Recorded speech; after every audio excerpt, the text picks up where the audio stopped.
ಕೋರುತ್ತಾ ಇವತ್ತು ಒಂದು ಹೆಮ್ಮೆಯ ಕ್ಷಣ ಅಂತ ಕರಿಬೋದು. ಎಸ್ಪೆಷಲಿ ನಮ್ಮ ಸಿಂಡನ್ಪುರದವ್ರಿಗೆ ಇದು ಹೆಮ್ಮೆಯ ಕ್ಷಣ.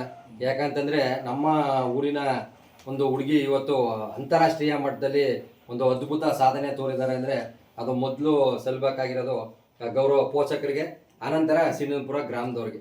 ಇದು ಹೇಳೋದು ನನಗೆ ಹೆಮ್ಮೆ ಆಗ್ತಾ ಇದೆ. ಮತ್ತು ಯಾಕೆಂದರೆ ಇವತ್ತಿನ ದಿನ ನೀವು ನೋಡ್ಬೋದು, ಒಲಿಂಪಿಕ್ಸ್ನ ಪದಕ ಪಟ್ಟಿ ನೋಡ್ಬೋದು. ಒಲಿಂಪಿಕ್ಸ್ನ ಪದಕ ಪಟ್ಟಿ ನೋಡಿದ್ರೆ ಯಾವ್ಯಾವುದೋ ಸಣ್ಣ ಸಣ್ಣ ದೇಶ, ಜನಸಂಖ್ಯೆನೇ ಇಲ್ಲಿರೋ 1,50,00,000 ಜನಸಂಖ್ಯೆಯ ದೇಶಗಳೇ 2 ಚಿನ್ನ 5 ಚಿನ್ನ ಗೆಲ್ತಿರ್ತವೆ. ಅಂಥದ್ರಲ್ಲಿ 140 ಕೋಟಿ ಜನ ಇರೋಂಥ ನಮ್ಮ ದೇಶದಲ್ಲಿ ಒಲಿಂಪಿಕ್ ಪದಕ ಪಟ್ಟಿಲಿ 1 ಚಿನ್ನ ಗೆಲ್ಲೋದೇ ಭಾರಿ ದೊಡ್ಡ ಸಾಧನೆ. ಯಾಕೆಂತಂದರೆ ಎಲ್ಲರೂ ಪ್ರತಿಯೊಬ್ಬರು ಏನು ಮಾಡ್ತಾ ಇದ್ದಾರೆ ಅಂದರೆ ವಿದ್ಯಾಭ್ಯಾಸ ಅದೊಂದ್ರ ಕಡೆಗೆ ಮಾತ್ರ ಫೋಕಸ್ ಮಾಡ್ತಾ ಇದ್ದಾರೆ. ಅದರಿಂದ ಆಚೆಗೇನೂ ಸಹ ಒಂದು ಪ್ರಪಂಚ ಇದೆ, ಅದರಿಂದ ಆಚೆಗೇನೂ ಸಹ ಒಂದು ಪ್ರತಿಭಾವಂತರಿಗೆ ಅವಕಾಶ ಇದೆ ಅನ್ನೋದು ಎಲ್ಲರೂ ಮರ್ತಿದ್ದಾರೆ. ಈಗ ಎಜುಕೇಷನ್ ಅಂದರೆ 100 ಜನ ಒಂದು ಶಾಲೆಗೆ ಸೇರಿದ್ರೆ 100 ಜನನೂ ಫಸ್ಟ್ ರ್ಯಾಂಕ್ ತೆಗಿಯೋಕ್ಕಾಗಲ್ಲ, 100 ಜನನೂ 90% ತೆಗಿಯೋಕ್ಕಾಗಲ್ಲ. ಏನೋ ಒಂದು 25% ಜನ ಓದಿನ ಕಡೆ ಗಮನ ಕೊಡ್ಬೋದು. ಆದರೆ ಅದರಿಂದ ಆಚೆಗೆ ಇನ್ನೂ 75% ಜನ ಇದಾರಲ್ಲ, ಅವ್ರ ಅಭಿರುಚಿಗಳು ಬೇರೆ ಬೇರೆ ಇರ್ತವೆ. ಕೆಲವರು ಕಲೆಯಲ್ಲಾಗಿರ್ಬೋದು, ಕೆಲವರು ಕ್ರೀಡೆಯಲ್ಲಾಗಿರ್ಬೋದು, ಕೆಲವರು ಸಾಂಸ್ಕೃತಿಕ ಚಟುವಟಿಕೆಗಳಾಗಿರ್ಬೋದು. ಈ ಥರ ಬೇರೆ ಬೇರೆ ಕ್ಷೇತ್ರದಲ್ಲಿ ಅವರು ಸಾಧನೆ ತೋರ್ತಾರೆ. ಬಟ್ ಆ ಸಾಧನೆ ತೋರೋದಕ್ಕೆ ಪೋಷಕರಾಗಿರ್ಬೋದು, ಸುತ್ತಮುತ್ತಲಿನ ಸಮಾಜ ಆಗಿರ್ಬೋದು, ಅದು ಬಿಡೋದಿಲ್ಲ.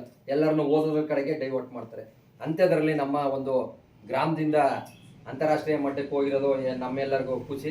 ಮೊದಲನೇದಾಗಿ ಆ ಪೋಷಕರಿಗೆ ನಾನು ಅಭಿನಂದನೆ ಸಲ್ಲಿಸ್ತೀನಿ. ಯಾಕಂದರೆ ಎಲ್ಲರೂ ಓದು ಅಂತ ನಿನ್ಗುಂಟ ಓಡ್ತಾ ಇರೋ ಈ ಕಾಲದಲ್ಲಿ ಅವ್ರನ್ನ ಒಂದು ಕ್ರೀಡೆ ಕಡೆ ಒಂದು ಅವ್ರು ಸಪೋರ್ಟ್ ಮಾಡ್ತಾ ಇದ್ದಾರೆ. ಆದ್ದರಿಂದ ನಮ್ಮ ಗ್ರಾಮ, ನಮ್ಮ ಹೆಮ್ಮೆ, ನಮ್ಮ ಗ್ರಾಮದ ಸಹೋದರಿ ಸಂಧ್ಯಾ ಅವರು ಇನ್ನೂ ಹೆಚ್ಚಿನ ಒಂದಷ್ಟು ಕ್ರೀಡೆಯಲ್ಲಿ ಉನ್ನತ ಸ್ಥಾನಕ್ಕಿರಲಿ. ಅದು ಇಲ್ಲಿಗೆ ನಿಲ್ಲೋದು ಬೇಡ, ಇನ್ನೂ ಮುಂದಕ್ಕೆ ಹೋಗಲಿ.